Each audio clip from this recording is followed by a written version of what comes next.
आजकाल 8 ते 10 वर्षाच्या मुलींना सुद्धा पिरियड्स यायला लागले आहेत.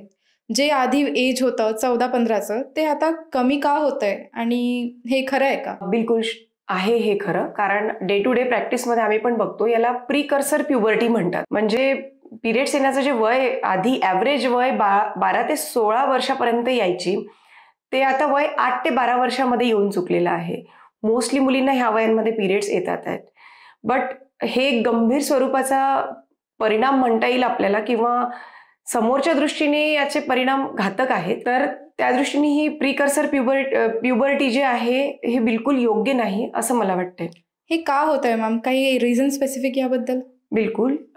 बऱ्याचशा गोष्टी आहे. लहानपणापासून जेव्हा मुलांना अतिशय गोड किंवा आपण लेझीनेस म्हणू, कारण मुलं स्क्रीन ॲडिक्टेड झालेले आहेत. स्क्रीन ॲडिक्शन हा एक आजच्या समाजाचा खूप महत्त्वाचा प्रॉब्लेम झालेला आहे.